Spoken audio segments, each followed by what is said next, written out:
एक छोटा सा अधूरा सा वाक्य। एक बार नारद जी ने भगवान का स्मरण किया और समाधि लगा ली। बस फिर क्या था, देवराज इंद्र घबराए। कहीं नारद जी की निगाह मेरी कुर्सी पर तो नहीं। कामदेव के पास गए और कहा, जाइए नारद जी की तपस्या भंग करिए। लेकिन भगवान जिसकी रक्षा करे उसका कोई क्या बिगाड़ सकता है। कृपा का अद्भुत चमत्कार, कोई प्रभाव नहीं पड़ा नारद जी पर।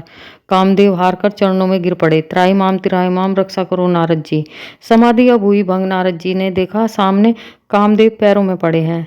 जब कामदेव ने नारद जी को बताया कि बहुत प्रयास किया आपकी समाधि भंग करने का, लेकिन कर नहीं पाया। बहुत महात्मा देखे, आप जैसा कोई नहीं। बस अपनी प्रशंसा सुनकर नारद जी आपे में नहीं रहे। उन्हें भ्रम पैदा हो गया। सोचने लगे, शिव जी ने तो कामदेव पर क्रोध किया था, मैं तो उनसे भी आगे निकल गया। भगवान शंकर ने काम को जीता था, लेकिन मैंने तो क्रोध को भी जीत लिया। अपनी विजय का समाचार शंकर जी को सुनाऊं, उन्हें भी तो पता चले। मैं तो भगवान शिव से भी आगे निकल गया हूँ। अब नारद जी पहुंचे भगवान शिव के पास और अपनी प्रशंसा से भरी कथा सुनाने लगे। भगवान शिव को भी सुननी पड़ी। अब भगवान शिव चुप, कुछ नहीं बोल रहे। नारद जी को लगा भगवान शिव बोल क्यों नहीं रहे। नारद जी ने शंकर जी से पूछा, महाराज कथा कैसी लगी। शंकर जी बोले, कैसी लगी है तो हम बाद में बताएंगे, परंतु एक विनती है, जैसे यह कथा मुझे सुनाई है कहीं और मत सुनाना। भगवान शिव ने निंदा के साथ बोला। नारद जी ने कहा, हम क्यों किसी को सुनाएंगे। मैं किसी ऐसे वैसे लोगों को थोड़ी कथा सुनाता हूँ। मैंने काम को जीता है। मुझे आप, पितामह और भगवान नारायण के अतिरिक्त किसी और से क्या मतलब। शंकर जी ने कहा, उन्हीं को मत सुनाना। नारद जी ने कहा, वैसे मैं थोड़ी कथा सुनाऊंगा, लेकिन अगर वो सुनना चाहें अथवा चर्चा चलेगी तभी सुनाऊंगा। शिव जी ने कहा, बाबा अगर चर्चा भी चल जाए तो यह प्रसंग छिपा लेना। भगवान शिव की बात सुनकर नारद जी सोचने लगे, मैं भगवान शिव से आगे निकल गया हूँ, इसलिए ऐसा बोल रहे हैं। मुझे क्या ज़रूरत है कथा सुनाने की किसी को। मैंने कार्य ऐसा किया है, भगवान मुझे स्वयं बुलाएंगे, मेरा अभिनंदन करेंगे। मैंने उपलब्धि ऐसी पाई है, कोई नहीं कर सका वो किया है।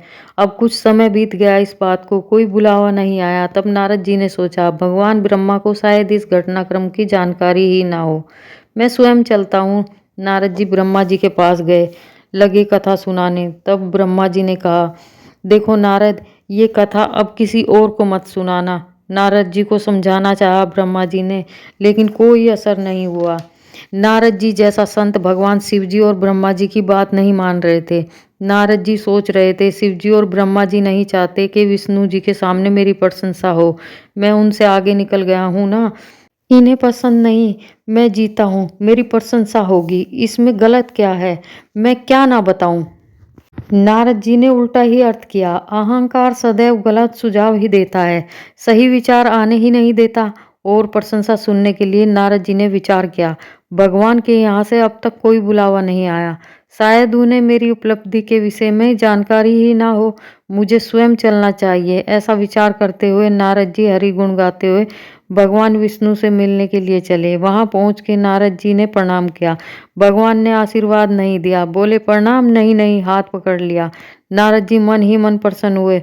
सोचा भगवान भी समझ गए कि मैं पुराने वाला नारद नहीं रहा, इसलिए तो स्वयं खड़े होकर सम्मान कर रहे हैं, गले मिल रहे हैं, बराबरी वाले ही तो मिलते हैं। नारद जी नीचे बैठने लगे। भगवान ने अपनी बगल में बिठाया और व्यंग किया, पहले तो आप दर्शन करने आते थे, अब तो दया करने आए होंगे। दर्शन की तो आवश्यकता नहीं है। कहाँ रहे। नारद जी ने कहा, प्रभु अभी तक तो मेरे पास समय ही कहाँ था। भगवान ने कहा, कुछ विशेष कार्य। बस नारद जी यही मौका ढूंढ रहे थे। कहाँ रहे। बोले महाराज समाधि लग गई थी तो सर्दी गर्मी वर्षा इनकी कौन कहे। कामदेव आया था, हार कर गया। महाराज हार कर, हाँ, लेकिन सब आपकी कृपा है, हमारी कृपा कहाँ। कृपा तुम्हारी वाह नारद जी। भगवान शिव ने मना किया था, फिर भी नारद जी ने भगवान विष्णु के आगे कामचरित्र कह डाला। भगवान को मन ही मन हंसी आई कि कमाल है, मेरा स्मरण करता है, रक्षा मैं करता हूँ, काम को जीतने के बाद मेरे सामने बड़ाई अपनी करता है। भगवान ने कहा, महाराज आप तो संत है, ब्रह्मचारी है, कामदेव आपका क्या बिगाड़ सकता है। भगवान कहते हैं और नारद जी बड़े प्रसन्न। नारद जी ने मन में सोचा, अब भगवान के स्मरण से तो विकार मिट गए, अब हमारे स्मरण से मिटेंगे। नारद जी के अहंकार के बाद ही भगवान ने लीला रची नारद जी के विवाह करने की, जिसमें वो ना काम को जीत पाए ना क्रोध को।